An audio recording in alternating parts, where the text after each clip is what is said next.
Bonsoir à toutes et tous. Nous sommes le 28 avril 2021. Il est 20h04. Je vais vous lire la clause de non-responsabilité avant de passer la parole à notre ami Aviram. Le support d'information et d'éducation présenté dans ce document est destiné à apporter une meilleure compréhension et permettre un échange autour du travail des GANS. Ces informations ne sont pas destinées à se substituer à un traitement médical ni à l'expérience ou jugement des professionnels de la santé. Pour les patients et les particuliers, ces informations ne doivent pas se substituer aux conseils ou recommandations des professionnels de la santé, thérapeutes ou autres praticiens. Pour les soins médicaux ou les préoccupations, y compris les décisions relatives aux médicaments et autres traitements, les lecteurs, spectateurs, auditeurs doivent toujours consulter leur médecin ou, dans les cas graves, demander l'aide immédiate des services d'urgence. Les informations portant sur les prescriptions, les procédures et l'utilisation des dispositifs médicaux doivent être fournis uniquement par du personnel médical qualifié et agréé. Nous déclinons formellement toute responsabilité, directe ou indirecte, y compris les responsabilités liées à la commercialisation à une utilisation spécifique. Cette information est fournie telle qu'elle et est considérée comme correcte au moment de sa publication. Mais il appartient au visiteur d'évaluer l'exactitude de toute information trouvée dans cette présentation. Chaque cas traité est le résultat de sa propre expérience appliquée par lui-même, pour lui-même, et s'applique à son propre cas seulement. Toute personne connaissant des problèmes de santé doit consulter un médecin et suivre le traitement prescrit par le médecin. Les processus d'équilibrage du plasma décrits ici sont un processus naturel qui soutient le corps, mais ils ne se substituent pas aux conseils médicaux ou aux thérapies auxquelles on est déjà soumis. Voilà, Aviram, je te passe la parole quand tu le souhaites. Je suis prêt. Merci, Joël. Super.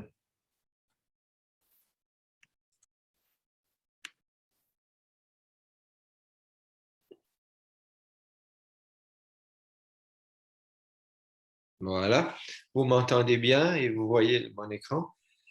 Oui, pour moi, c'est parfait. Cool. Donc, je vous souhaite la bienvenue à cette multiplication du 377e ou 77e dans le Psycho Workshop de jeudi passé. Aujourd'hui, on va parler des drogues et des hormones, entre autres. Et c'est très important parce que ça nous met dans les hormones comme les drogues dans un autre contexte concernant notre cheminement vers plus de structuration de notre conscience.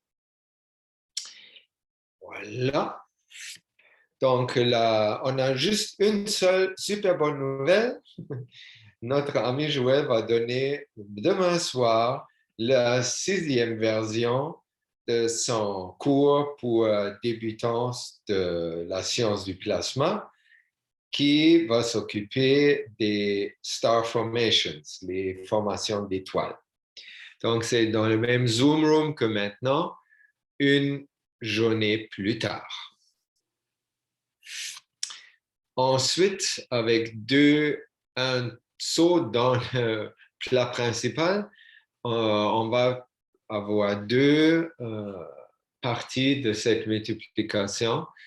La première partie, c'est sur les universal knowledge, sur les connaissances universelles. Je crois que c'est la 5e étape. Et là, je voudrais débuter ça avec en vous disant que M. Kish utilise souvent le mot connaissance universelle ou connaissance du Créateur, tandis que Grigory Grabovoi parle de la conscience structurée.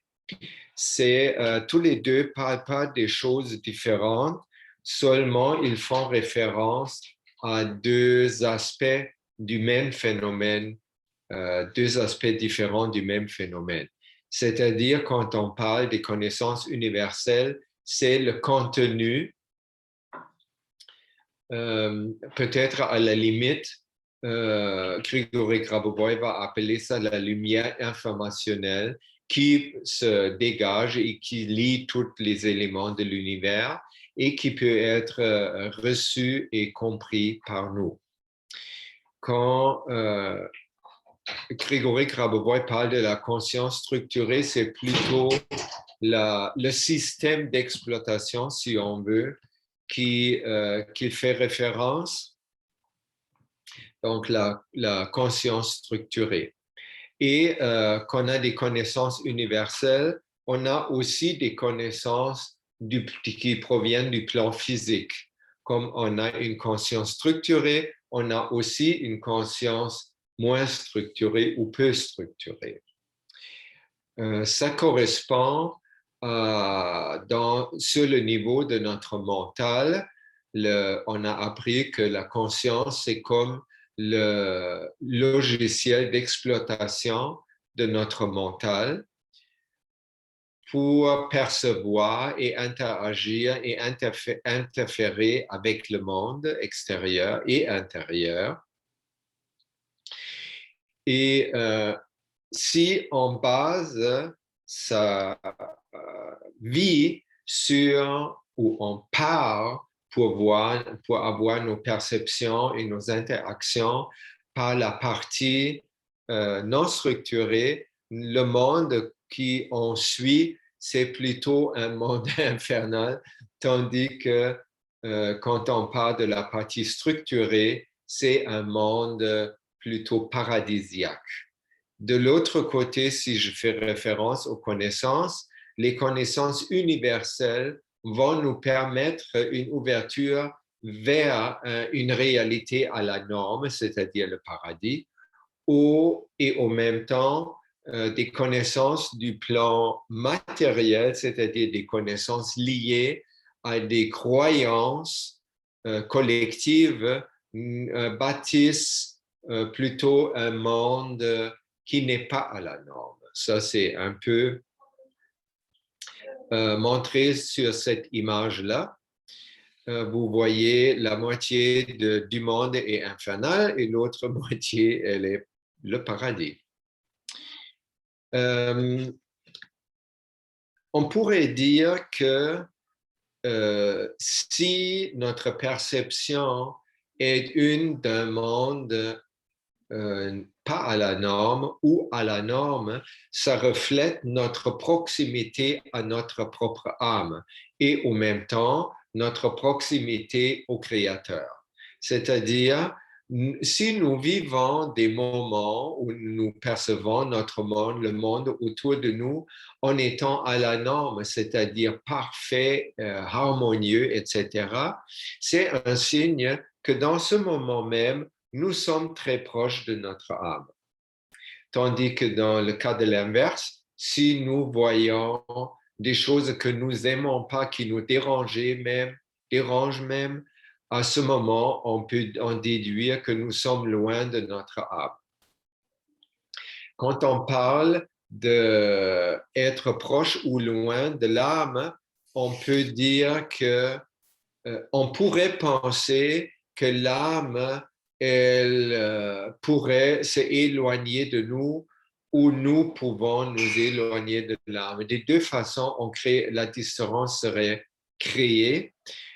Néanmoins, c'est important de reconnaître que l'âme est plutôt statique sur le plan fondamental, c'est-à-dire elle ne peut pas créer une distance envers nous, c'est toujours nous qui créons une distance envers notre âme et le Créateur. Ça, c'est très bien écrit dans la parabole, dans la Bible, du fils prodigue qui vit avec son père et son frère dans la petite famille campagnarde. Tout va bien jusqu'au moment donné, ce fils-là, il se sent ennuyé et il trouve, je veux autre chose de ma vie, je veux plus de l'argent et je veux une aventure et je veux pas, je trouve ce milieu rural où je vis avec ma famille depuis toujours, c'est assez ennuyant, je suis fait pour plus dans la vie. Donc, il dit à son papa, m'en vais. Papa, je m'en vais. Je ne peux pas rester ici parce que c'est trop limitant. Je vois ça limitant. et je veux m'épanouir dans le monde. Donc, je vais te quitter. Et le père dit, bonne chance. Et il rit parce qu'il sait déjà que le Fils qui symbolise notre mental ou notre âme de la forme physique et le Père symbolise notre âme ou le Créateur. Le Créateur sait déjà, tu peux t'en aller physiquement, créer une distance physique, mais tu ne peux pas me quitter parce que je suis, comme ton Créateur, aussi la source de l'énergie vitale que tu as besoin pour vivre. Donc, si tu crées une distance entre toi et moi, tout d'abord, cette distance est une illusion. Elle existe seulement dans ta perception. Deuxièmement, le plus tu t'en vas loin de moi et de plus longtemps que tu t'en vas loin de moi, le plus tu vas étrangler le canal par lequel je t'approvisionne avec l'énergie vitale. Donc, quand le Fils revient, après, il va à Las Vegas, il fait les putes, il fait le casino, il fait les drogues, il fait l'alcool, il fait tout ce qu'il peut faire avec l'héritage qu'il a flambé de son papa. À un moment donné, son héritage est flambé, il n'a plus rien et là, il voit la réaction du monde. Personne n'est plus son ami parce qu'il n'a plus d'argent. Alors là, il commence à regretter beaucoup et il est très triste et il veut revenir avec la tête basse, comme un chien battu vers son papa. Mais son papa, il l'accueille comme « Ah tiens, t'es revenu !» Il rit encore parce qu'il savait encore qu'il n'est jamais vraiment parti. Et c'est ça, lui dit, le fils, il s'excuse, il fait tout un drame et un paquet avec ça. Et le père dit juste, écoute, tu n'étais jamais parti. Et le fils, il a compris ça seulement comme une très grande gentillesse du papa de ne pas le descendre ou critiquer et de dire ah tiens tu vois j'aurais pu te dire avant blablabla bla, bla, comme beaucoup de pères disent. Non, il pense ah il est tellement gentil qu'il a dit ah oublie le temps que tu étais parti, pour moi tu n'étais jamais parti. Et il ne comprend pas que le père, il dit ça littéralement, c'est-à-dire, il dit il ne pouvait jamais avoir vraiment quitté. Pourquoi c'est vrai ça? On va voir maintenant. Là, je vous ai mis un schéma qui commence avec un nom.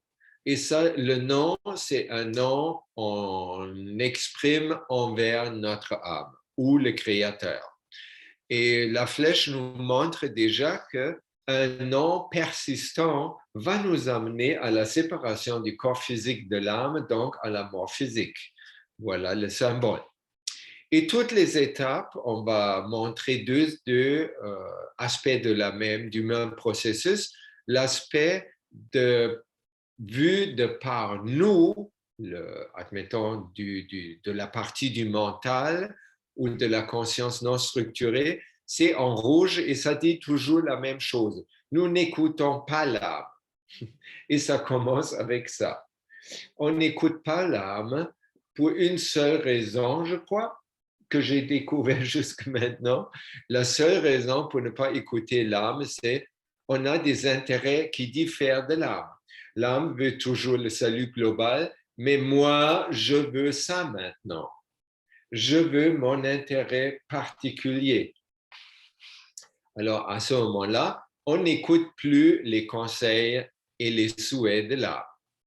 L'âme réagit avec ça, en nous envoyant des émotions négatives, parce que c'est dans l'interaction entre l'âme et la forme physique, c'est-à-dire l'âme de la forme physique, qui crée les émotions.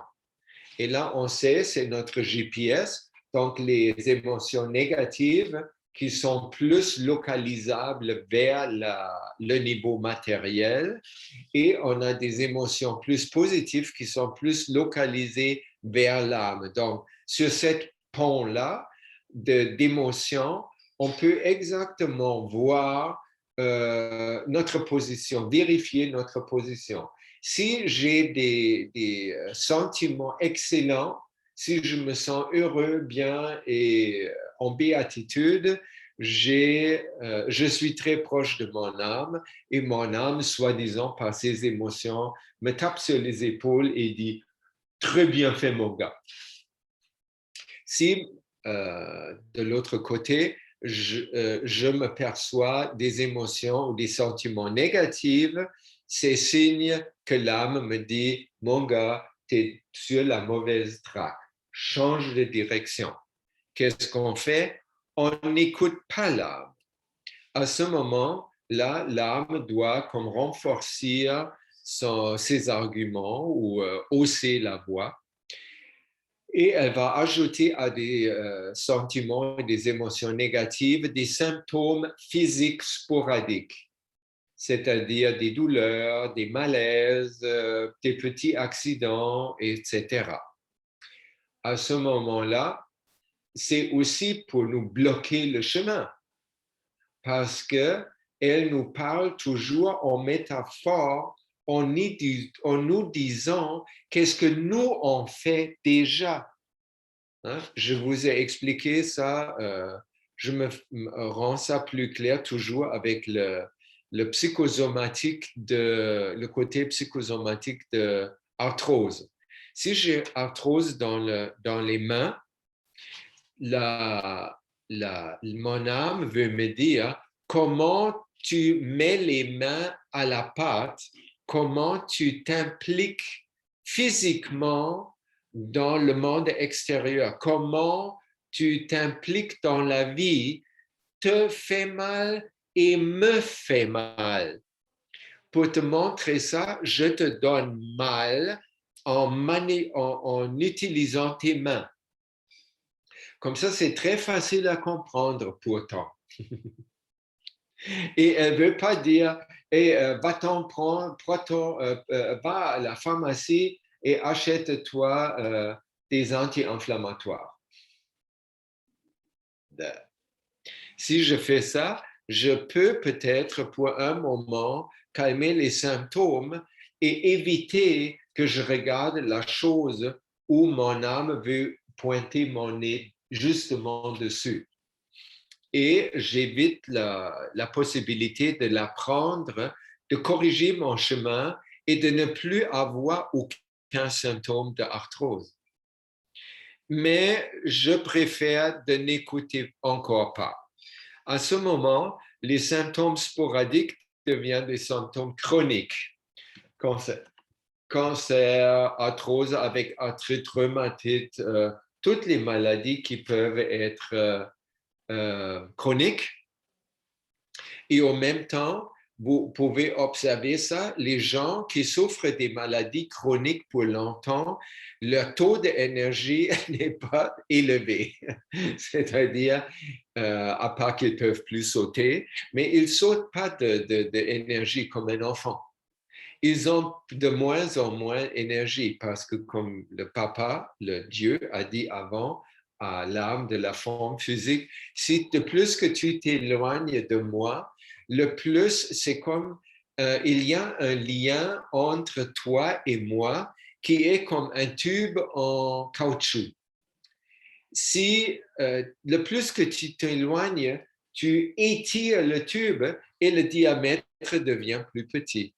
Et à travers ce tube coule ton énergie vitale. Je te supporte dans ta vie avec l'énergie universelle. Si tu t'éloignes, tu étrangles le tuyau et moins d'énergie passe et qui va faire aussi, il y a une symbiose entre le manque d'énergie vitale et le développement des symptômes chroniques parce que ça fait empirer les symptômes chroniques qui vont bouffer encore plus d'énergie que j'ai déjà moins.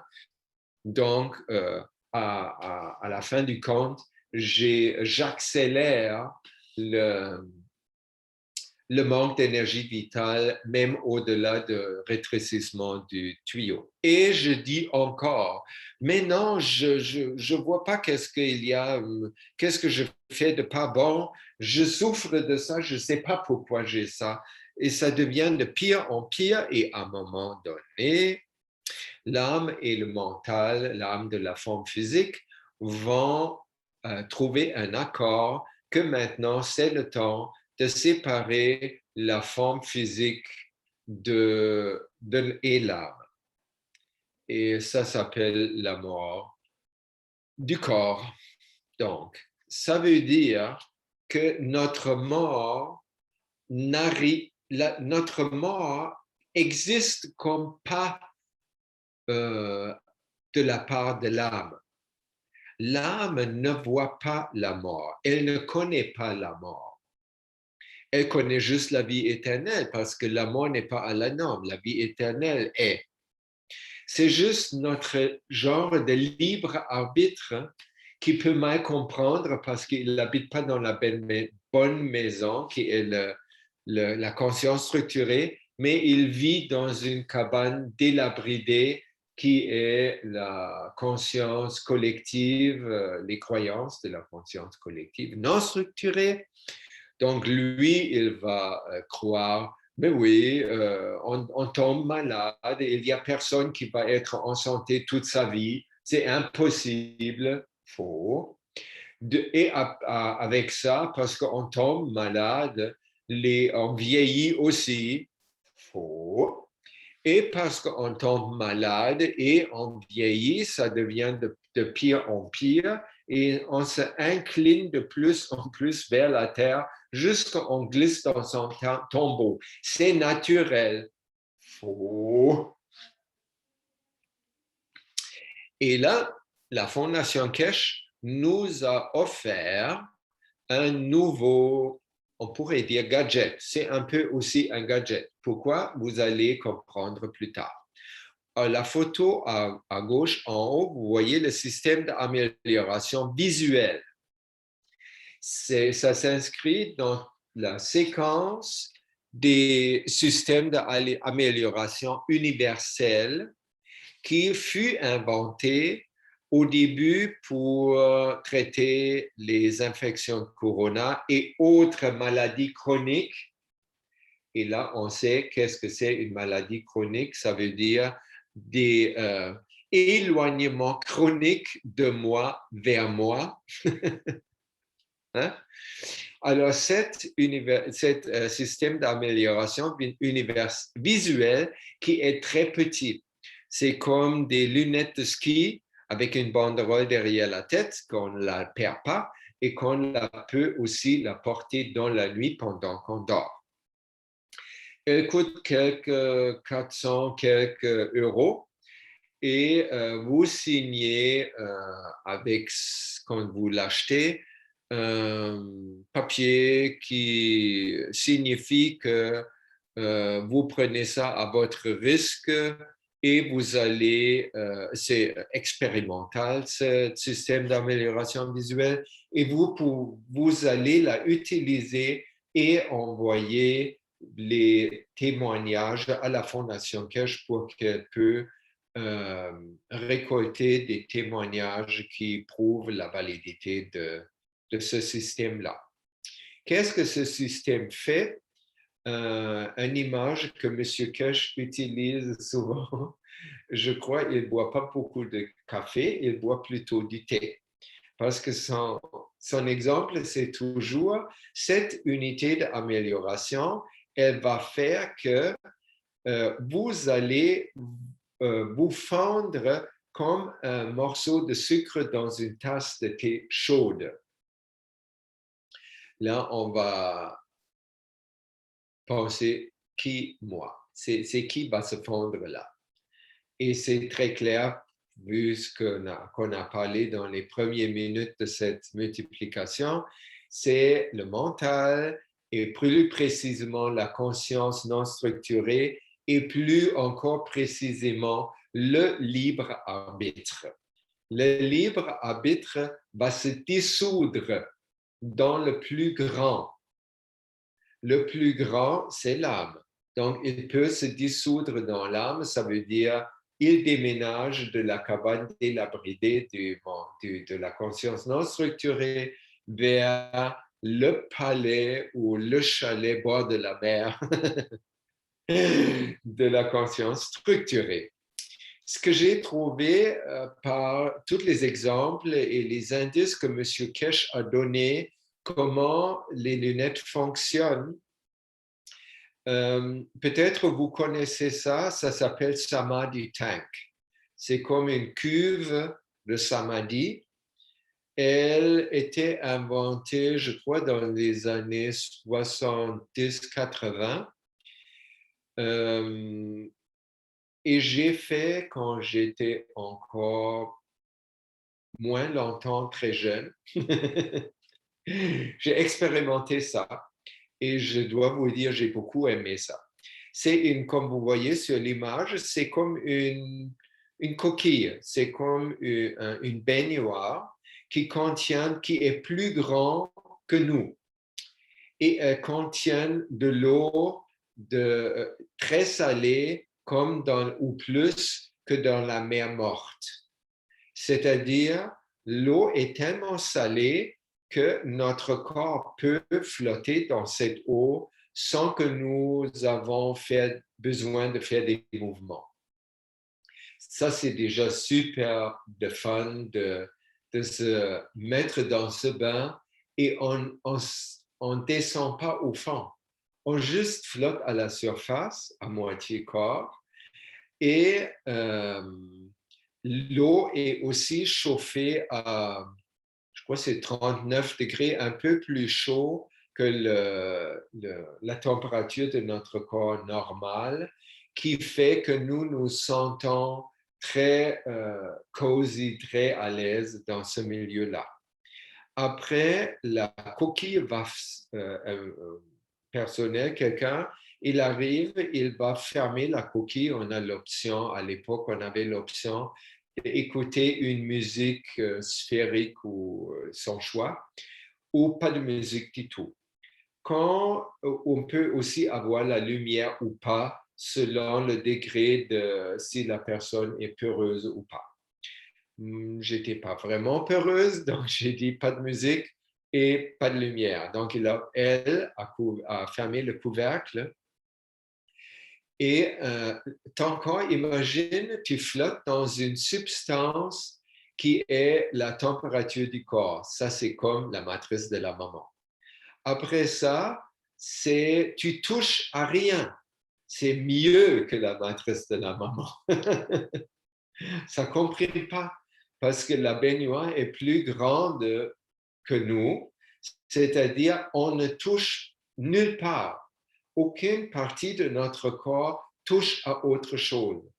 Il n'y a aucun son ou lumière de l'extérieur qui rentre et cette baignoire, elle est tellement isolée, elle ne fait pas de bruit elle-même. Donc, c'est complètement insonore et il n'y a pas de point de repère qui s'offre à nous pour garder notre mental en action. Et ça, c'est un moment où le mental, si on n'a pas peur, va se dissoudre et effectivement, cette image est très, très vraie, comme un morceau de sucre dans une tasse de thé chaude. Après un très peu de temps, dans ce Samadhi Tank, on ne ressent plus le temps. On ne peut pas dire est-ce que je suis dans 10 minutes, une demi-heure, 25 heures, pas de référence. On n'a pas de référence de notre corps non plus. Ça veut dire la perception de notre corps disparaît également. Et ça fait qu'on descend comme automatiquement dans un état de méditation très profond. Et ça, c'est plus qu'un état de méditation, c'est un état où on donne, comme le mental, il est tellement non occupé qu'il s'endort. Mais on ne s'endort pas réellement, c'est-à-dire on reste réveillé. Et ça, c'est très important. Qu'est-ce qui arrive? Ah, voilà. Donc, qu'est-ce qui arrive? On voit l'image en bas à gauche, on voit le soleil qui représente l'âme et on voit le diamant qui représente le mental avec la conscience. Le moment où nous pouvons suspendre notre corps ou dématérialiser autre chose, ce moment est donné lorsque notre mental est à l'intérieur de l'âme, c'est-à-dire, en autres mots, le champ de force de notre âme va au-delà des limites de champ de force de notre âme, de la forme physique ou de notre corps tout court. À ce moment-là, notre corps est suspendu. La matérialisation est disparue, est suspendue. Et comme M. Kesh continuait à parler de comment le système d'amélioration visuelle fonctionne, et j'ai compris quelque chose comme si cet système d'amélioration visuelle fait juste une seule chose. Il crée un champ qui est égal au champ de notre forme physique. Et là, on sait de la science du classement déjà que pour avoir une interaction, ça prend deux classements d'une force similaire, mais pas égale. Quand la force du champ d'un réacteur et d'un autre réacteur, c'est-à-dire notre corps et ces lunettes-là, quand ils ont le champ qui est identique tous les deux, on ne peut plus voir notre corps. Dans un autre contexte, souvent en rapport avec les prophéties des Mayas, on dit que ou le changement du champ magnétique de la Terre qui interchange le pôle nord et le pôle sud, quand ce changement s'opère, ça fait 3 jours de noirceur. Ces 3 jours de noirceur n'arrivent pas parce que le soleil se ferme. Non, c'est beaucoup plus simple. Ça arrive parce que la Terre crée un champ et nous faisons partie de la Terre. Il ne faut pas oublier, nous sommes les enfants de la mère Terre. Donc, nous fonctionnons dans le même environnement. Nous sommes pareils à la Terre. Si la Terre crée à un moment donné un champ magnétique gravitationnel qui correspond exactement au Soleil, il va faire noir. Parce que ni le Soleil ni la Terre seront visibles parce qu'il n'y a plus d'interaction. Oui? Donc, je crois que c'est la même chose pour ce système d'amélioration visuelle, que nous avons notre corps qui a une certaine force de champ. Si les lunettes créent une autre entité avec la même force du champ, les deux vont, comme entre guillemets, s'annuler parce qu'ils sont pareils, ils ne peuvent plus s'apercevoir. Et à ce moment-là, le corps devrait être suspendu. Et là, c'est important, quand on porte les lunettes ou on va dans le tank de Samadhi, on fait la même expérience comme dans le rêve. M. Kesh a dit souvent, dans le rêve, vous pouvez voyager dans l'espace sans le corps, c'est-à-dire c'est le voyagement par l'âme. Vous pouvez vous nourrir par l'âme, vous pouvez tout faire comme le Créateur le fait. Mais dans le rêve, on a ce désavantage que oui, ça fonctionne bien parce que le mental est inactif et endormi. Et ça fonctionne moins bien parce que l'observateur est pas là non plus. Tandis qu'avec le système d'amélioration, on peut mettre les lunettes tôt le matin après avoir eu un sommeil récupérateur. On met les lunettes, on est en pleine forme et éveillé, on voit le corps disparaître et on n'est pas endormi. Donc ça nous fait une expérience très, très différente du rêve. Et M. Keshdi, pour finir cette capsule-là, une fois que vous avez appris cela dans le système d'amélioration visuelle, vous devriez être capable de faire la même chose vous-même par la suite sans être obligé d'utiliser ce système-là.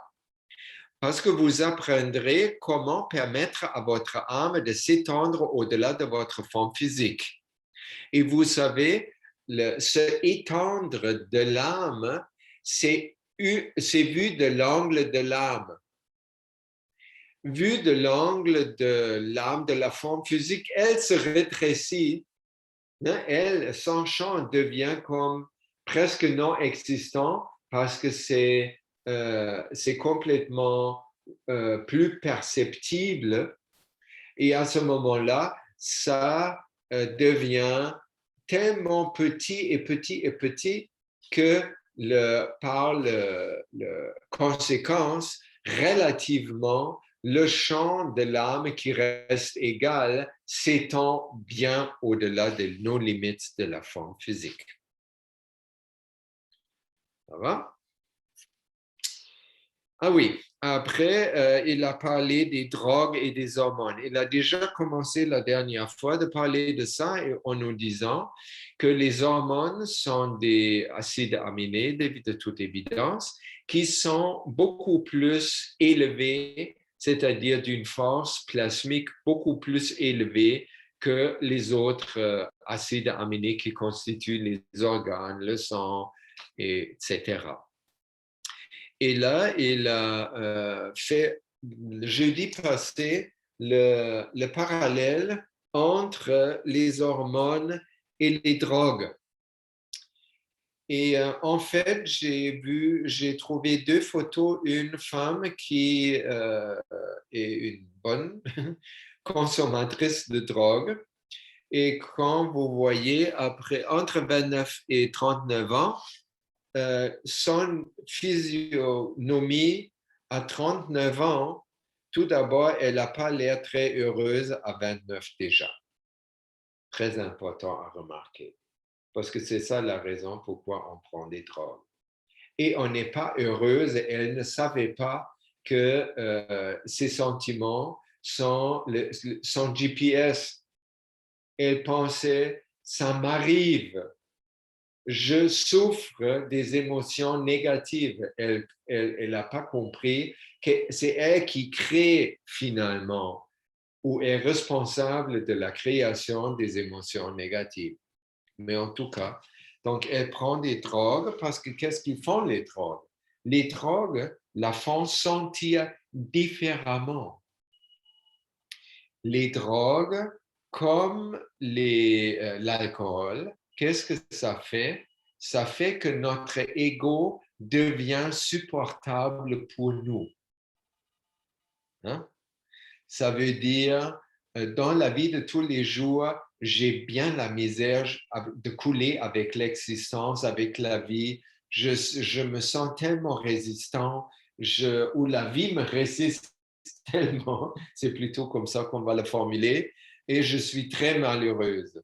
Et quand je prends ma drogue, j'ai enfin quelques petits moments où je me sens complètement comme un morceau de sucre dans le thé chaud. Mais avec le temps, qu'est-ce que ça fait avec le corps? Après 10 ans de consommation, son visage a l'air déjà d'une tête morte. Donc, ça ne reflète pas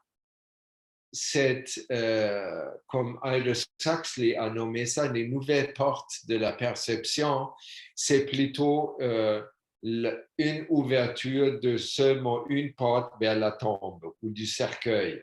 Donc, ça nous rappelle plutôt la mort.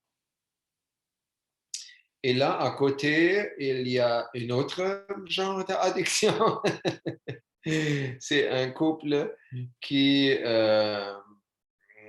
carbure beaucoup sur les hormones parce que normalement, les hormones sont produites par le corps. Et dans les glandes, on va voir ça. Ici, sur l'image à droite, on voit le siège de l'âme représenté par le soleil. Et à côté, vous voyez la glande pituitaire et le hypothalame. Et les deux, et la thyroïde n'est pas loin non plus, c'est les glandes qui gèrent les fonctions vraiment vitales du corps. Et dans ce, ils sont très proches de l'âme, donc c'est pour ça que les hormones, ils ont plus de charge parce qu'ils ont produit plus en proximité de l'âme. Et là, si on regarde les hormones et la drogue, en haut, vous avez une molécule de hormones et en bas, diagonalement, le noir plus foncé, c'est la molécule d'une drogue. C'est pas très différent. Et quand on regarde le composant chimique, il dégorge de carbone et hydrogène, les deux. Ça veut dire que le carbone est le lien est l'élément communicateur avec notre forme physique et la H, c'est l'énergie. Vous vous rappelez, quand on fait son propre chemin en suivant ses intérêts particuliers, on s'éloigne de l'âme, on rétrécit le canal qui nous approvisionne avec l'énergie vitale, donc on manque d'énergie.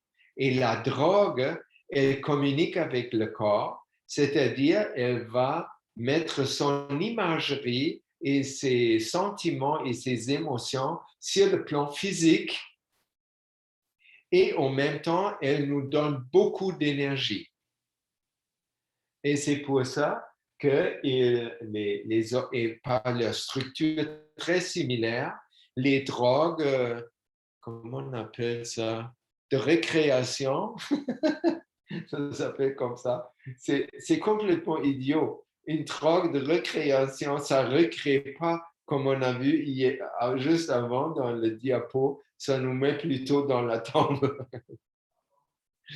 Alors, à ce moment-là, les hormones, non, les drogues peuvent se mettre à la même place que les hormones et nous faire croire un état que nous sommes dans un état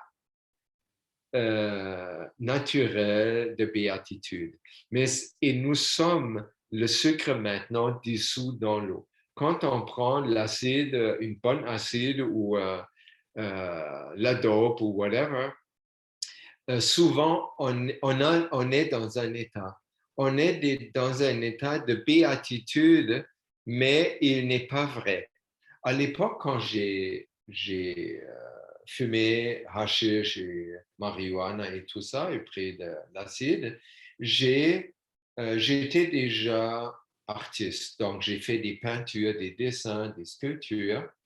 Et je voulais savoir, parce que je sentais toujours, pendant que je fumais ou je prenais une acide, ma perception était élargie, comme si j'avais une conscience plus structurée. Et là, je voulais le savoir. Donc, j'ai pris un acide tout seul et chez moi et j'ai fait une peinture pendant ce temps-là. Après, quand j'étais fatigué et la peinture, je la trouvais finie, j'étais encore sur l'acide, je l'enfermais dans une autre pièce et j'ai dit, je vais seulement la regarder 24 heures après que je me réveille. Alors, le moment où je suis garanti plus sous l'effet de la drogue. J'ai fait ça et je sentais, waouh, ces insights que j'avais et comment j'ai fait cette peinture, c'était vraiment, je m'éblouissais de moi-même. Alors, je l'ai renfermé, j'ai dormi, j'ai me réveillé, j'ai attendu une autre journée. Après, j'ai récupéré la peinture, je la regardais, je dis, oh my God, c'est plate. Il n'y a vraiment rien qui me parle.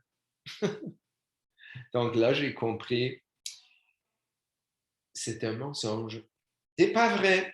Non, c'est pas vrai. Alors, ça fait que les drogues sont pires que les hormones parce qu'ils font nous sentir dans un état qui est artificiel et illusoire et pas vrai. Ça peut être bon si on prend, admettons, une personne qui n'a jamais pris la drogue et qui est comptable, qui n'a vraiment pas d'idée de structuration et de spiritualité et tout ça. Admettons, une personne comme ça existerait.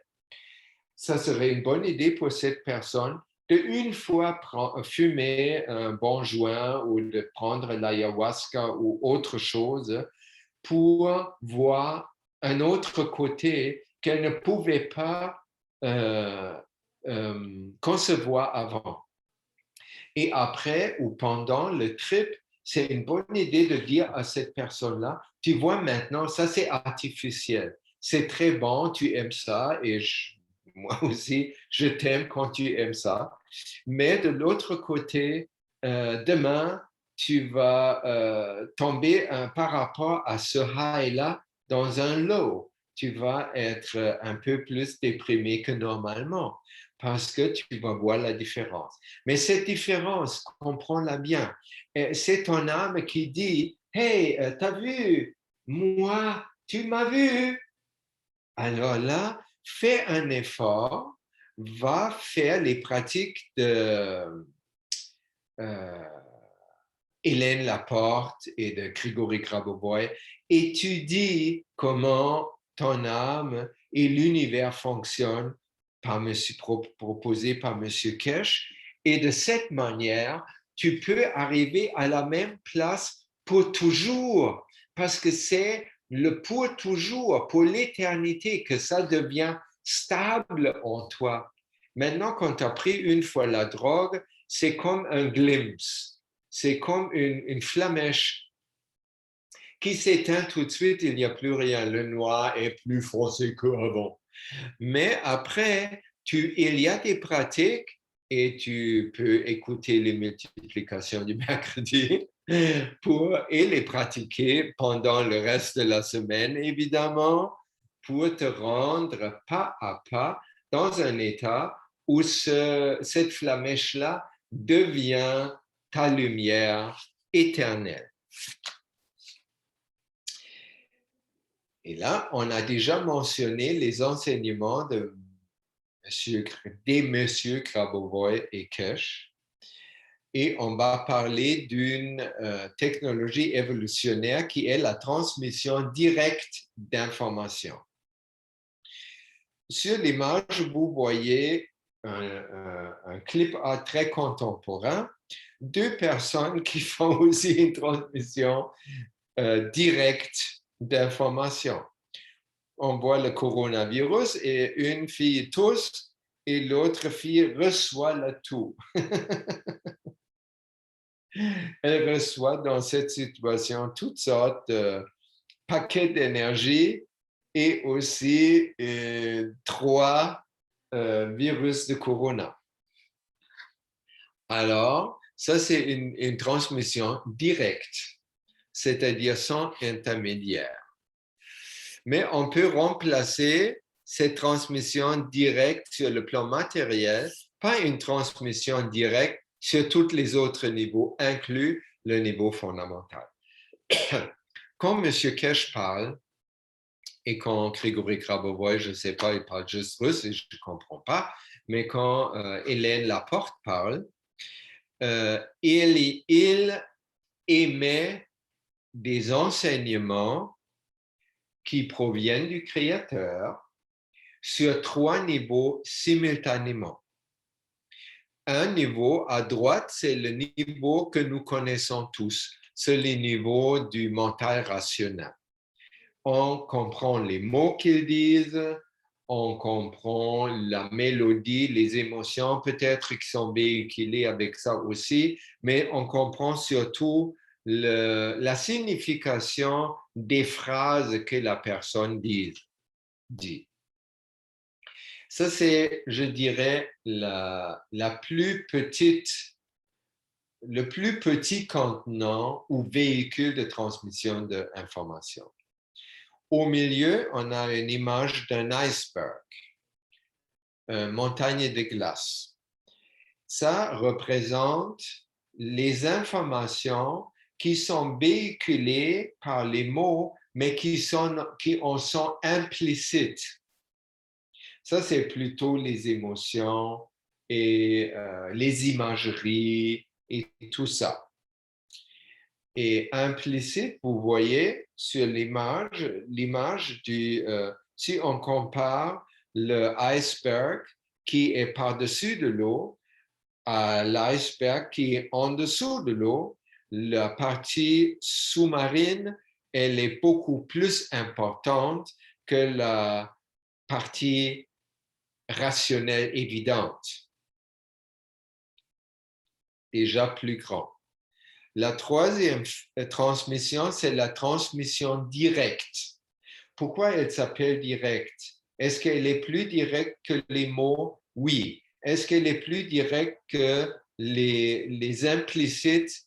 Implicite, ça veut aussi dire d'ailleurs ce qu'on appelle quand on dit lit entre les lignes.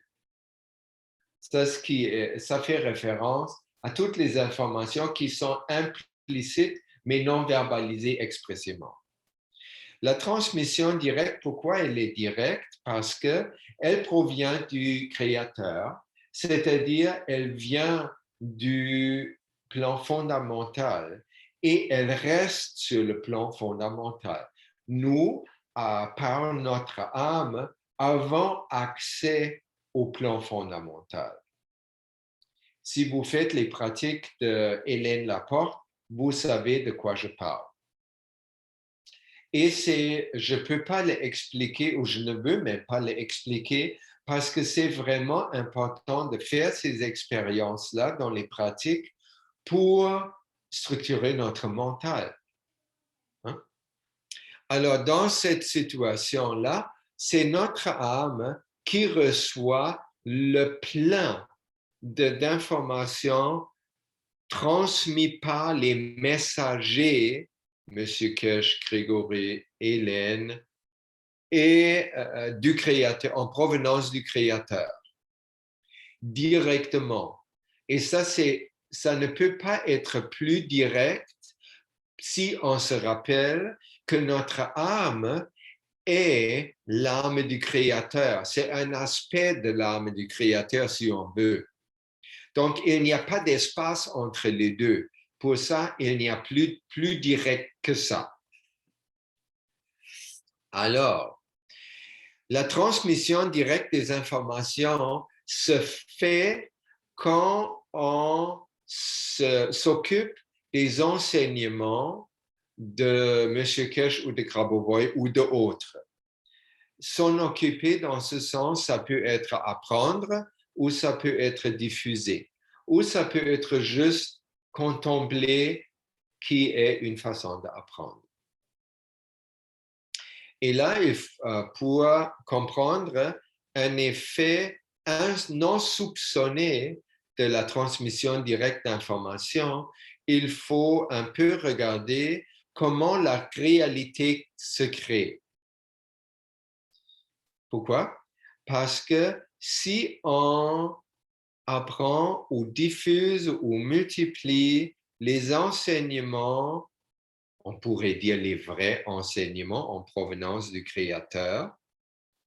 Si on s'occupe de ça, on met notre attention sur ça, notre réalité devient plus à la norme toute seule. C'est-à-dire, on n'a pas besoin, pendant ce temps, de contrôler la réalité. La réalité devient plus à la norme naturellement. Et pourquoi, comment, je vais essayer de vous expliquer ça comme j'ai compris moi-même. Donc, si on sait de tout ce qu'on a appris avant, que le mental se sert de la conscience qui peut être structurée et non structurée pour créer la réalité. Il ne crée pas la réalité, c'est notre attention avec la loi d'attraction qui est symbolisée par l'aimant, notre attraction symbolisée par l'œil, crée la réalité. La loi d'attraction prend toujours et seulement l'énergie, la lumière informationnelle qui est dégagée par où est dirigée notre attention. Si notre attention provient de la conscience non structurée, la loi d'attraction va naturellement créer un monde pas à la norme. Le cas inverse, pareil. Si notre conscience est bien structurée, la loi d'attraction va tout naturellement faire par elle-même créer une réalité qui est plus à la norme. Une réalité plus à la norme, ça parle de notre vie. Ça veut dire le plus que nous apprenons les enseignements de M. Kesh, de Grigory Grabovoi et autres, et en y mettant notre attention, juste par ce fait même, notre réalité s'améliore et devient plus à la norme. Donc, ça va faire que si on prend sur le plan matériel, il y a comme une réalité et il y a la perception de la réalité. Quand nous sommes quand notre libre arbitre vit dans la cabane des labridés, on a une perception qui ne correspond pas à la réalité co-créée par le Créateur et nous, qui est toujours à la norme. C'est juste, on ne peut pas la voir. Et ça, c'est les choses les plus difficiles pour nous parce qu'on est tellement habitué à croire nos yeux qui ne voient juste la perception sur le plan matériel. Elles ne voient pas la réalité. On peut un peu, pour finir ça, en disant, seulement dans les moments où nous sommes bien heureux, nous voyons la réalité telle qu'elle. Dans tous les autres moments, nous voyons une réalité qui est à la norme, pas à la norme, parce que tous les virus et les parasites dans notre perception vont distorsionner l'image de réalité pour que ça corresponde à nos croyances collectives. Oui. Alors, je dis ça souvent parce qu'il faut que j'enseigne ça, multiplie ça beaucoup souvent à Abiram parce que lui aussi, il prend la réalité qu'il voit avec les yeux pour la réalité. Mais avec le temps, il fait quand même chaque jour les pratiques et il s'occupe, je crois, ça me prend 3 jours entiers chaque semaine pour faire le bulletin et le diapo ici. Donc, dans tout ce temps-là, ma vie s'améliore tout seul. Et je peux vous dire, c'est vrai. Ah oui, j'ai oublié. ça joue évidemment dans le beat très rapide de renouvellement de la réalité qui est 10 à l'exposé de 17 fois par seconde. Donc, si je dirige mon attention, la loi d'attraction est là, et je dirige mon attention aux connaissances universelles, et je maintiens ça comme presque continuellement, je peux maintenir cet état pendant, admettons, 1 heure et demie. Pendant cette heure et demie, la loi d'attraction ne peut pas faire autrement que créer une réalité à la norme, paradis. Même si j'ai des lapses et mon mental pendant le même temps va magasiner ou pense autre chose ou a des ressentiments négatifs ou whatever. C'est des petits épisodes qui sont beaucoup plus faibles énergétiquement, beaucoup plus faibles en lumière informationnelle que la concentration sur la multiplication maintenant, par exemple, que je maintiens pendant 1 heure, admettons. Alors, à ce moment-là, même de glisser dans le non structuré on and off parfois, c'est pas grave. C'est comme si vous connaissez la méditation, vous observez votre respiration et vous pensez à vos vacances, vous pensez à vos voisins, à vos enfants et à votre femme et tout ça. Et vous revenez, vous vous rendez compte et vous revenez tout simplement. C'est ça ce que je fais ici aussi. Donc, à ce moment-là, on devient comme un méditateur dans la place publique. C'est-à-dire, avec ça, un side effect très appréciable est qu'on est de plus en plus capable de rester concentré et structuré, même dans une situation où il y a tout un monde qui se passe autour de nous qui n'a rien à foutre. C'est ça ce que les maîtres illuminés avant appelaient être capable de méditer au milieu du marché, marketplace. Parce que, comme Osho surtout, il a insisté beaucoup que ça ne sert pas à grand-chose de s'enfuir dans le Himalaya où il n'y a jamais une autre personne qui nous dérange pour trouver le silence et la paix. Si vous ne la trouvez pas, il a dit à nous, si vous ne trouvez pas votre silence et votre paix au milieu de votre travail ou vie familiale, oublie-le. Voilà, il avait raison.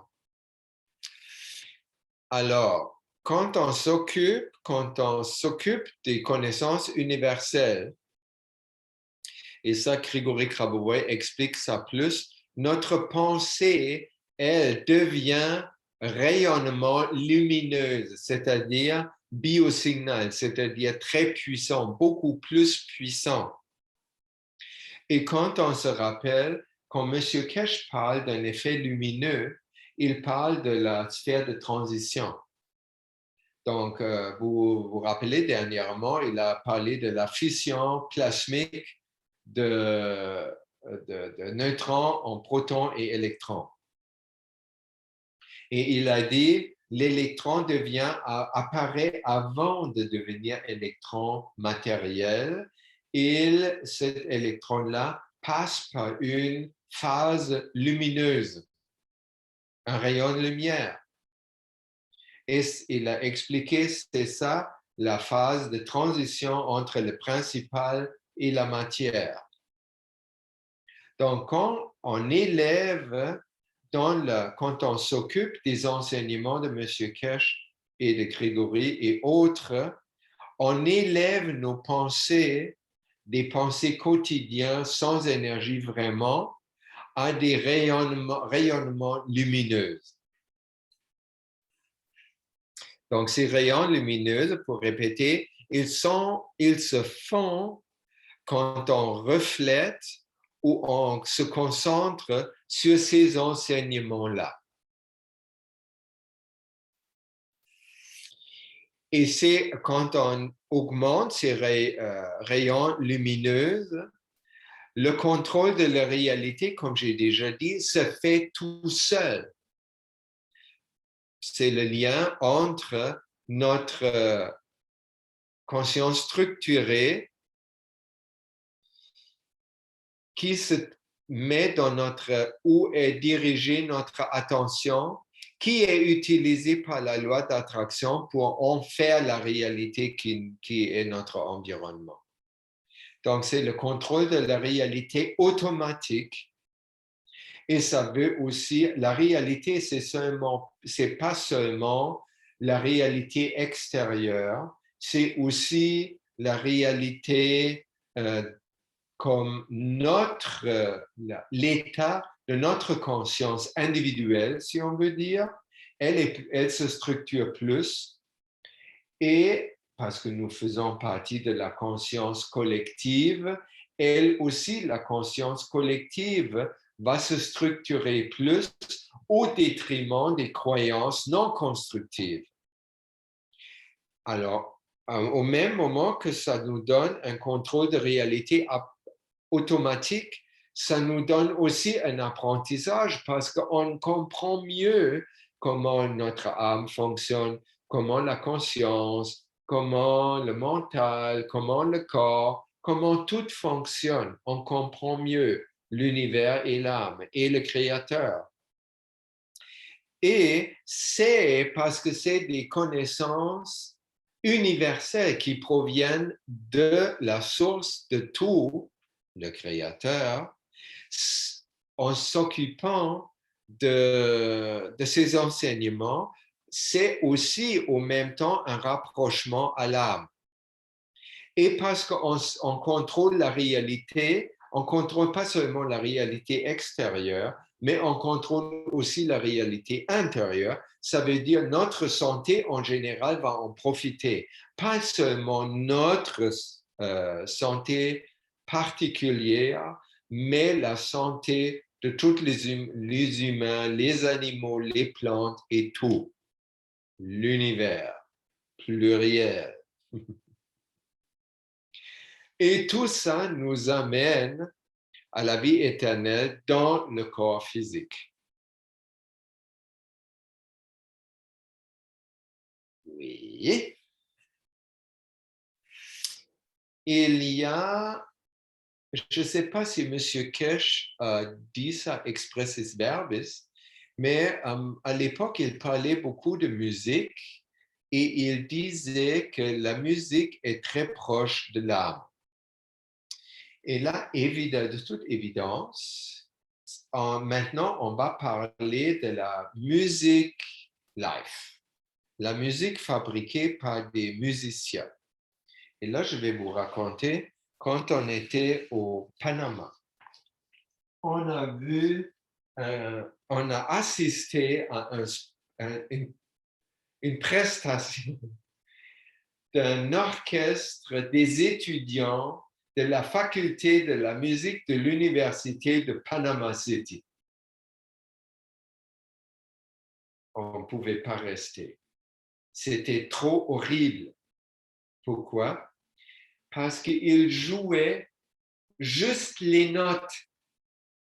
Ils gardaient le beat, ils gardaient la mélodie, ils jouaient des choses qu'on connaissait, mais c'était tellement plate et mort. C'était une musique complètement sans âme. Comme une machine qui n'a aucune émotion joue une pièce de musique. Et là, je vous ai mis la vidéo, c'est un TED Talk qui est sous-titré en français et toutes sortes d'autres langues, un TED Talk de cette femme que j'admire beaucoup. Elle s'appelle Evelyn Glennie. Evelyn Glennie elle est écossaise. Elle vit en Angleterre et elle est une des percussionnistes du monde les plus parfaites et les plus connues. Et elle, ça c'est un truc pourquoi elle est connue. Le deuxième truc, elle est complètement sourde. Ça sonne des cloches, hein? Si tu es sourd, c'est-à-dire que tes oreilles physiques ne fonctionnent pas. Et elle, son papa, lui a permis d'apprendre le piano comme enfant. Et quand elle avait 12 ans, le directeur de l'école, il y avait le médecin qui a passé par l'école et il a checké tous les enfants et il a trouvé que Evelyn est complètement sourde. Et le directeur de l'école, il savait qu'elle prend des cours de piano. Donc, elle demande une audience avec le père. Le père arrive avec la fille. Ça, c'est déjà pas comme il faut. Il arrive et le directeur dit juste ce que la croyance collective dirait dans ce moment-là. Écoutez, la science a trouvé que votre fille est complètement sourde, donc les cours de piano, on va la libérer des cours de musique. Elle peut rentrer à la maison parce que ça ne sert à rien. Et peut-être vous pensez de la mettre dans une école spécialisée. Et en outre, ces cours de piano, je ne crois pas, ça vaut la peine.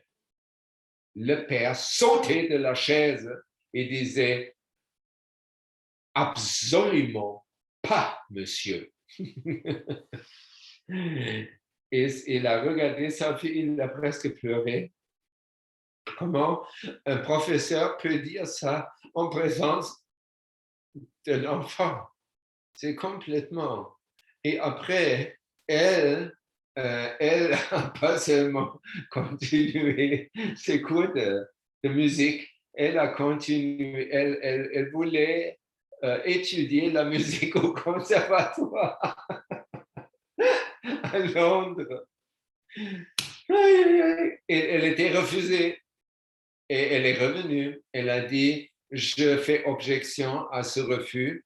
Et elle a expliqué que personne devrait être refusé par vous parce qu'elle ne peut, parce qu'elle a un handicap physique ou mental. Si la personne ne peut produire la musique ou elle n'a pas envie ou quelque chose, ça c'est autre chose. Mais pas des trucs comme des catégories scientifiques, pas moyen. Et elle a non seulement gagné, mais les universités en toute Angleterre ont changé leur façon et ont fait comme un règlement que personne ne peut être refusé à cause d'un handicap. Et ça, c'est vraiment formidable. Et après, je vous invite de regarder, j'ai mis où c'est écrit en bleu, le discours TED est ici. Il y a le lien sur un YouTube où elle explique que la musique a plus à faire avec écouter, listening, qu'avec jouer la musique. L'aspect le plus important de la musique, c'est l'écoute, dit une fille sourde.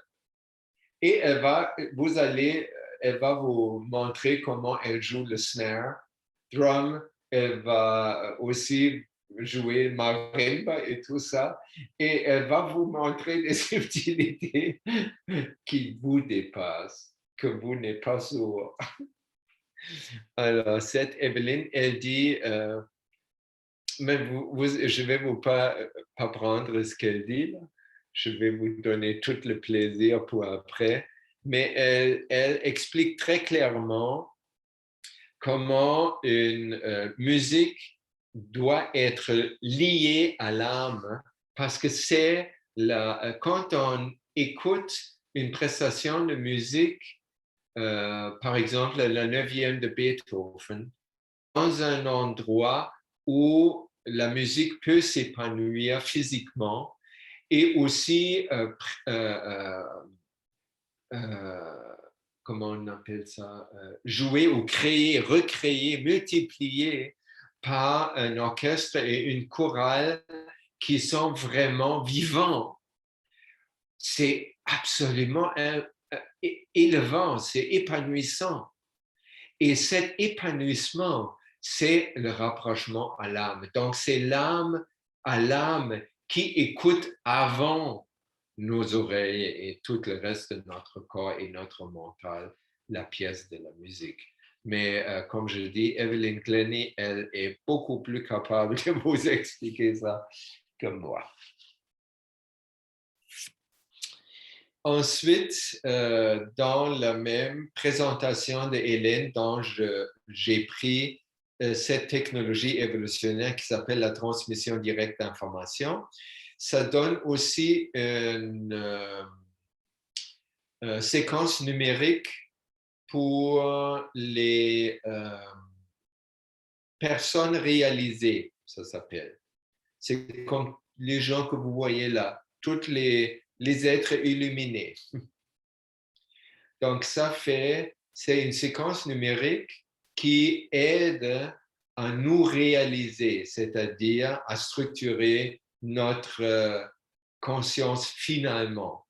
Je vais vous la lire. 1, 9, 1, 3, 1, 7, 4, 8, 1, 9, 0, 1.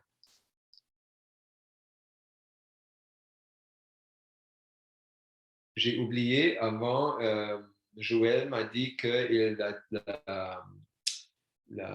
son Internet n'est pas stable. Il y a une séquence numérique très simple, 444.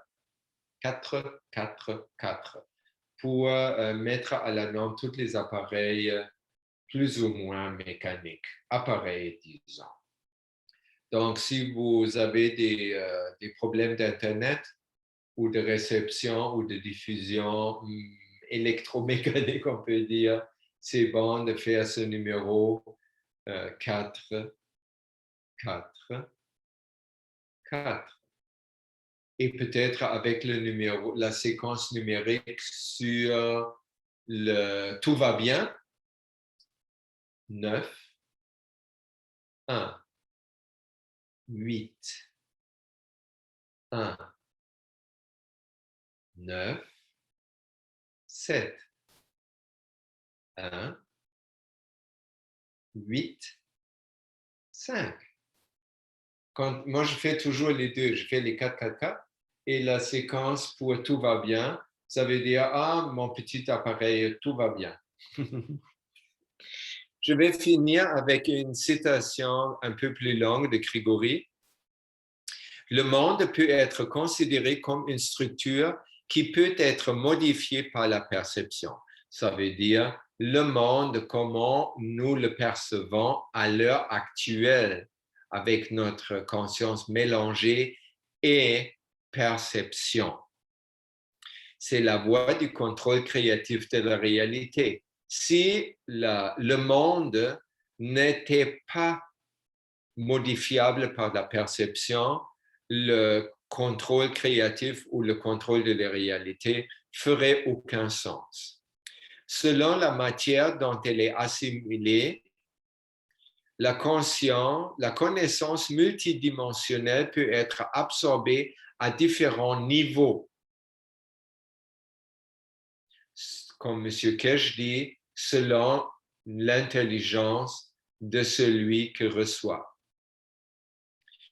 Mais aussi la façon dont différentes personnes la comprennent crée une impulsion unique de contrôle créatif en chacun de nous.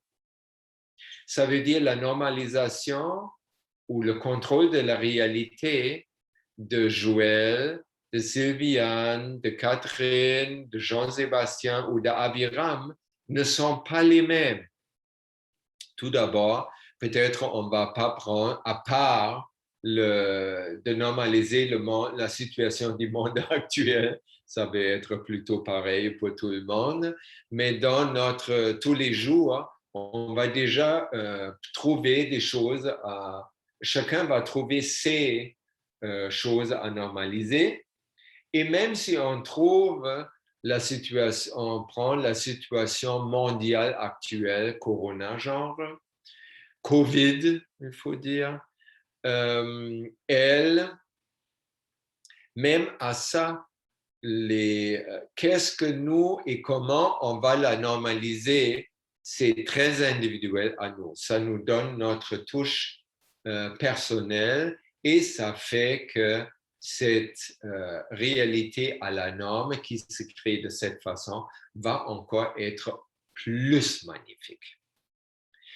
L'étude et l'application de ses propres connaissances multidimensionnelles apportent des réponses à toutes les questions que nous pourrons jamais avoir, y compris sur la manière de mettre en œuvre le salut. Dans ce cas, le salut, ça veut dire la condition que tout le monde, tous les univers nous incluent, soit dans un développement harmonieux, éternel. Et là, en lisant ce texte, vous acquérez les connaissances explicites et implicites sur ce sujet simultanément. C'est cute, non? J'aime beaucoup ça. Ça donne un perçu très clair de la science d'aujourd'hui. Et ça dit aussi pourquoi on fait ça. Donc, avec ça, je vous dis un grand merci de votre soutien amoureux pour cette multiplication. Je vous laisse le micro pour vos commentaires et vos questions s'il y a. Merci beaucoup. Merci, Merci Aviram. beaucoup, Merci Aviram. beaucoup. Merci. Alors, moi, j'aimerais bien savoir où est-ce qu'il y a des baignoires Samadhi en France. Tu le sais, ça? Moi, je l'ai fait, évidemment, pas en France, j'ai fait à Francfort. Ah, Il oui. y a un à Montréal qui s'appelle Ovarium. Ouais, mais ça fait un peu loin, ça. Oui, mais peut-être le nom est Ouais, pareil. je vais regarder. Je vais regarder. Oui, où tu fais Samadhi Tank Ouais, France. d'accord. Après, tu sais, l'histoire de la musique, là, bon, je prépare les cours suivants, là, et puis je sais qu'il y a des histoires de fréquences, et je me posais la question de savoir si les séries de chiffres de Grégory Grabovoi, elles émettent des fréquences aussi, Ah, et je ne sais pas si ces ça fréquences... serait. J'avais cette idée. Je joue pas vraiment un instrument. Et Ouais. si tu joues, Qui, moi? oui, Un petit peu, mais pas beaucoup, je suis pas parce très bon. que il y a 10 notes. Donc, Oui, ce n'est oui. pas 8 notes, c'est 10 notes. Mais de l'école, je me rappelle vaguement qu'il y a des clés à 10 notes, non? Ah, je sais pas, non, je suis pas assez fort là-dessus. Ouais. Si quelqu'un dans notre auditoire, chéri, connaît ça, c'est une bonne idée si quelqu'un connaît ça, de transformer ou de jouer les séquences en musique. Mais ça existe déjà, hein, Oui, on peut déjà le parce chantiller, que quoi. dans le groupe de Grabovoi et Daniel, là, ils l'ont fait déjà. Il y a un monsieur qui l'a fait, Ah, il le joue, il oui, ça joue. serait fun parce qu'il y a le site où tu peux, c'est comme un répertoire des séquences C'est numériques, ça, ouais. mais il n'y a comme pas la musique encore. Ça Je serait dirai à fun. Daniel de t'envoyer le lien. Je vais lui dire de Ah oui, t'envoyer le ça lien. c'est une bonne idée. Ouais, je vais le marquer. Cool. Oui, je me posais la question à savoir si justement les fréquences, ça fait des vibrations et pour les cellules, peut-être, non? Ben oui. Oui, vous m'entendez, non? Oui. Oui. Moi, je Il faut connais un que, petit. il faut que tu parles un peu plus fort parce qu'on t'entend loin. Oui, vous m'entendez mieux là? Oui, Ouais. Donc moi, je suis un petit peu. J'ai travaillé beaucoup sur la musique depuis les années 80. J'ai d'ailleurs fait le caisson d'eau de mer en Suisse à l'époque. J'étais à Genève et je l'ai fait. Et c'est vrai que c'est une bonne expérience. Mais à propos de la musique, donc la voix, la voix humaine est accordée aux fréquences de l'univers. Donc elle est forcément juste au niveau vibratoire et liée au champ de l'univers. oui. Donc c'est pas comme un instrument qui est accordé au La 440 hein, théoriquement. Oui. Hein. Et oui, qu'est-ce que tu voulais me dire quelque chose, Joël, non? Non, non, je t'écoute, hein. Je dis oui parce Ouais. que j'acquiesce, oui. Ouais, donc là, bon, il y a beaucoup de choses sur Internet. Moi, j'ai travaillé à peu près depuis une dizaine d'années sur les musiques pour changer un petit peu toutes mes fréquences. Hein. J'ai Audacity, c'est-à-dire que toutes mes musiques, je les ai toutes réaccordées au La 432 au lieu du La 440 parce que Ah en oui, fait, c'est des fausses fréquences qui nous perturbent au niveau de notre conscience qui déstructure même la conscience. oui, oui. Bah, tout est fait, bon, on a bien compris, hein, tout est fait pour déstabiliser Oui, l'être, hein, l'être de lumière qu'on est. Hein. oui. Mais à partir de. On peut modifier quand même ces instruments, on peut arriver à les traficoter. Moi je traficote ma guitare, j'ai traficoté mes bandes d'enregistrement pour pouvoir chanter et jouer sur du 432. Et on est bien mieux harmonieux, on est bien mieux équilibré, on peut écouter la musique beaucoup plus longtemps et puis ça nous équilibre. Quoi. Je veux dire, c'est pas fatigant, c'est pas, on n'a pas mal à la tête si on écoute la musique. Au contraire, plus on va en écouter, mieux ça va être. Et puis la voix, donc avec les fréquences quand on fait les suites numériques, donc comme la voix étant déjà naturellement équilibrée au chant, Oui. elle va donc s'accorder sur le champ de l'univers. Elle va structurer tout notre système. Quoi. C'est pour ça que c'est très bien de chanter a cappella sans musique. Hein. Moi, mon père chantait que a cappella. Hein. À l'époque, il n'y avait pas de bande d'enregistrement. Alors Oui. bon, il jouait du clairon, du tambour, un peu tout instrument, mais le tambour, c'est encore différent parce on peut jouer sur les vibrations. C'est plus naturel que par exemple un piano ou une guitare où là vraiment on est accordé en 430. Mais le tambour, c'est les battements. Euh, bah, c'est comme les chamans qui tapent sur leur djembé ou leur Ouais. tambour. Euh, c'est harmonieux et ça nous aide à rentrer dans cet état de transe hypnotique. Parce que bon, moi, je fais de l'hypnose depuis 15 ans, c'est tout lié à l'hypnose et à la conscience qui justement change de fréquence au lieu d'être entre 12 et 22 Hz quand on est en conscience normale on passe entre 4 et 12 Hz, c'est-à-dire on passe soit en onde θ ou soit en onde alpha. Et là, on peut se lier au champ et puis s'harmoniser, se structurer. Quoi. D'accord. Mais, ouais. Ouais, parce qu'en plus, tu vois, moi, ça m'a un petit peu fasciné, là, ces séries de chiffres, là. Ouais. Et quand on les récite, comme Aviram l'a fait tout à l'heure, tu as une vibration, puisque c'est toi quand même qui récite, donc tout ton corps vibre en fonction de la fréquence du chiffre que tu... Ouais, ben l'individu aussi, tu as raison, l'individu est exceptionnel.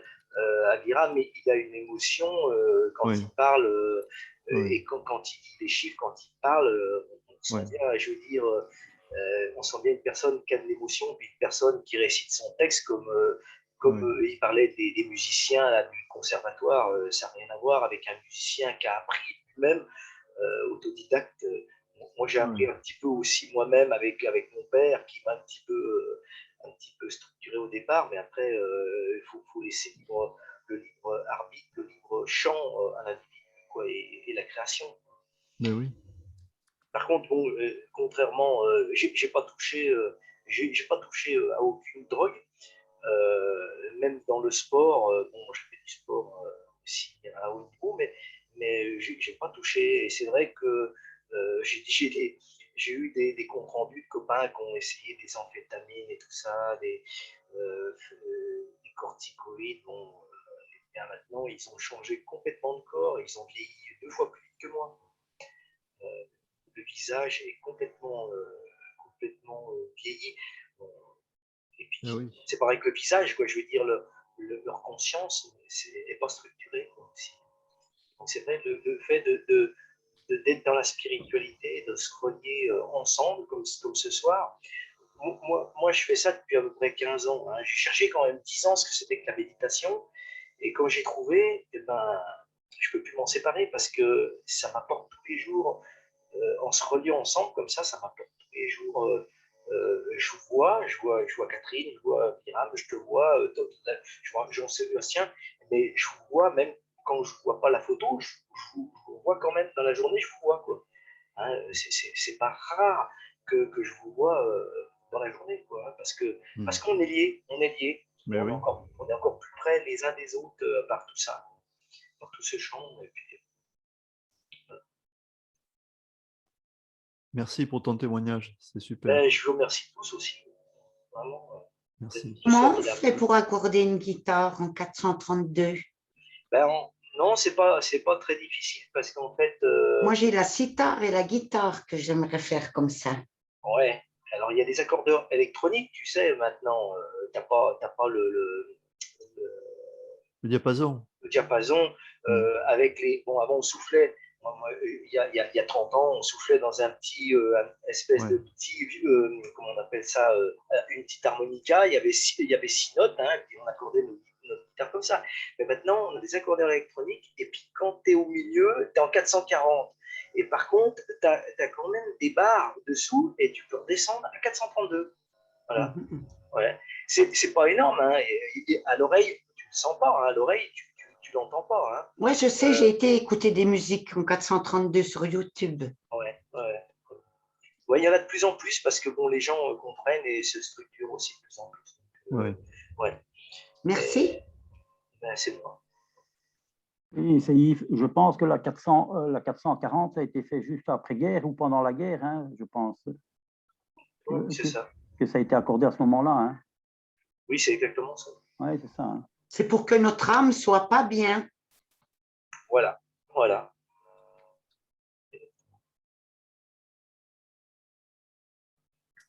Et oui, c'est comme d'habitude. Hein. Mais bon, il y a une prise de conscience, heureusement. Hein. C'est bien.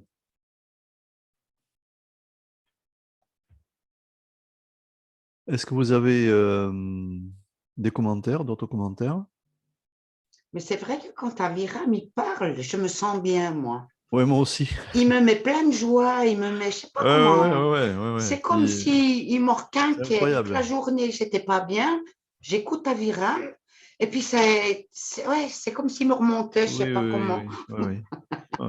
Merci Aviram. Ouais, c'est super. Plaisir. Bon, mais les amis, on va se quitter si vous n'avez pas d'autres choses à dire. Bah, j'aurais peut-être un petit quelque chose à dire, moi. Ah, vas-y Jean-Sébastien. Avec plaisir. Il y a, moi, les séquences numériques, j'ai commencé il y a quelques semaines. Ouais. Et il y a quelque chose que j'ai remarqué. Bon, peut-être que ça vient simplement de moi, on va dire. Mais au début, dans les 2 ou 3 premiers jours, je ne le sentais pas trop. Mais depuis quelques semaines, en fait, je dirais que j'ai presque l'impression que ça m'appelle. C'est-à-dire que même s'il y a des jours où je ne le fais pas, euh, il y a toujours l'envie qui revient de le faire. Ouais. Et c'est même, bon, avant, j'avais fait de la méditation ou autre, hein, j'avais déjà ressenti assez ce sentiment-là, mais pas à ce point-là. Donc, je ne sais pas encore trop quoi en penser à l'heure actuelle. Ah ouais, il faudra qu'on en discute au fur et à mesure de ça, parce que Ouais, ça m'intéresse. mais ça a été, c'est quelque chose que j'ai plus remarqué par rapport à tout ce que j'avais fait jusqu'à aujourd'hui. Voilà. Mais ça, c'est intéressant, hein. Moi, j'en mets sur mes gants, j'en ai mis sur Ouais, mes ouais, ouais. magraves, Ouais, moi, j'en ai plein partout, moi aussi, de ouais. ça. Moi, Fabienne, qui vient d'ailleurs le jeudi soir, là, elle m'a proposé aussi des séries et je le fais dans toutes les phases pour la soude, pour le nanocotage, pour les rinçages, tout ça. J'ai même certaines pièces où je mets la série numérique à l'intérieur. Voilà. Et depuis que je fais ça, quand même, j'ai remarqué, alors bon, c'est peut-être idiot ce que je vais dire, mais j'ai l'impression qu'il y a une qualité extraordinaire. Alors, j'arrive pas à déterminer, bon, c'est mon côté un petit peu, chercher toujours la compréhension là, mais je trouve il y a un truc, quoi. Et puis je suis attiré quand même par ça. Je suis attiré. Alors, Daniel le fait avec Monsieur Grabovoi depuis un moment déjà, hein, mais moi je vais y venir, quoi. Je sais que je vais y venir. Je suis un peu comme Jean-Sébastien là, sauf que lui il est déjà happé dans le truc, et puis moi je suis pas encore tout à fait là-dedans, mais je le sens que je suis attiré, quoi. Voilà. Eh ben moi, c'est venu vers moi aussi. J'ai acheté le livre avec la régénération du corps par Oui, les nombres. Eh oui, ben, c'est la même chose, hein. ben Tous oui, les matins, c'est attiré pour aller faire ça, hein. Il n'y a rien à faire. ben oui. C'est assez extraordinaire. Ouais, mais c'est génial, hein. Écoute, Oui. franchement, c'est un truc ça. On a de la chance de vivre maintenant là avec tout ce qui se passe, toutes ces technologies, tous ces courants. Grégory Grabovoi, c'est quand même une personnalité comme Monsieur Cash, hein. C'est vraiment des gens. C'est pareil, les gens, ils ont de la peine d'y croire. Ouais, mais Moi, quand écoute, faut j'ai des gens bon, qui mais sont malades, je dis, attends, je veux te donner une série de numéros, tu ben les ouais, ouais, répètes, ouais, j'explique, tu verras, ça va aller mieux. ouais. Ils me prennent pour folle. Ben oui, bon, écoute, faut Et les laisser, pourtant, faut je pas. sais que ça fonctionne. Et oui, oui, ça fonctionne. Ils sont pas à l'heure, c'est tout. Mais bon, c'est pas grave. Ça, ils seront à l'heure plus tard, c'est tout. Oui, c'est leur chemin. Et puis voilà, hein. Moi, je me dis ça aussi, hein. C'est pas grave. Mais Ouais. je peux encore intervenir, Oui, oui, Joël? oui. Oui, oui, Oui, bien sûr. je voulais dire, bon, je suis entièrement d'accord avec le discours qu'il y a eu à un moment donné à l'Iran concernant la santé. Tout marche du moment qu'on y met de l'intention et de la croyance. Oui. Notre croyance, elle est souvent subordonnée aux médias et puis elle est erronée, quoi.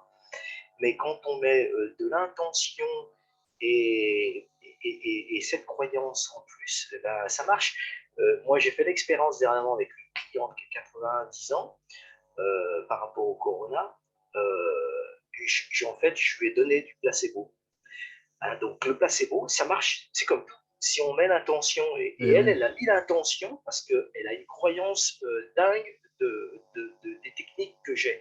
Et je lui fais à peu près toutes les techniques depuis que je la suis, parce que ça fait au moins une vingtaine d'années que je la suis. Et je lui ai fait de l'hypnose, je lui ai fait de l'acupuncture, je lui ai fait du magnétisme, je lui ai fait tout un tas. Et là, je lui ai fait du plasma dernièrement. Ça marche très bien. Et puis, elle s'est fait tester au test PCR et je lui ai fait donc un, une solution et je lui ai dit que c'était du plasma. Or, c'était du placebo, c'est-à-dire que j'ai mis de l'eau, alors de l'eau que j'ai pris à la source, ok, parce que Ouais. je ne prends pas mon eau du robinet, Oui, je oui. bois de l'eau de la source. C'est une eau quand même qui est structurée, qui est passée par des vortex, qui vient d'une nappe interne, souterraine. Et puis, je la fais couler quand même dans un entonnoir pour refaire un vortex. Je la mets sur la fleur de vie. Ouais. Voilà. Et puis, j'ai donné de l'intention. Mais eh ben, elle n'avait plus le coronavirus quand elle s'est fait tester une semaine après. Ben oui, Donc, mais ça. c'était que de l'eau. C'était que de l'eau. Ouais. Mais son intention Oui. à elle et la croyance qu'elle avait dans les techniques que je lui proposais, Donc, on fait le principal, mais c'est elle qui s'est guérie, c'est pas moi, hein, c'est pas mes techniques. En fait, on est le seul à intervenir dans notre vie, quoi, et dans ce qu'on fait, dans le développement de notre vie. Et si on n'arrive pas à se structurer correctement et avoir les informations lumière ou les connaissances lumière, et ben voilà, il n'y a rien qui se fait, il n'y a rien qui bouge, quoi. Par contre, aujourd'hui, si, ça bouge énormément. On est près de plein de choses, quoi. Et Oui, oui. nous, on les obtient, quoi, hein, parce qu'on les demande. Mais il suffit de les demander, quoi, avec intention. Tu peux parler à tes cellules, hein. Moi, je sais que j'ai Ouais. eu pas mal de... J'ai fait pas mal de compétitions aussi. Il y a des jours où j'étais pas très... Enfin, la veille ou l'avant-veille, j'étais pas très bien. Je demandais à mes cellules de me régénérer. Et ça fonctionne, tout fonctionne, hein. Il n'y a pas à tortiller, hein. On est endormi, quoi. Enfin, là, pour le moment... Enfin, pas nous, peut-être pas, hein, peut-être un peu moins que les autres, mais il y a beaucoup de gens qui sont endormis et qui ne savent pas ça, hein. Oui, Ou on se réveille. comme dit Catherine, ils te prennent pour un fou, quoi. Mais bon, ils n'ont pas compris, quoi. Tu as raison. Voilà. Bon, ben, je vais remercier Aviram et puis je vous dis à bientôt. Et puis pour ceux qui veulent venir demain soir, c'est grand ouvert, bien sûr, hein.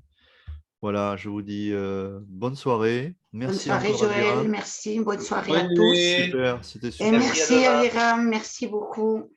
À demain, À Joël. demain, Merci, oui, avec Aviram. plaisir. Au revoir. Au Bonne revoir. soirée, Au merci revoir. beaucoup. Salut Jean-Sébastien, merci à toi.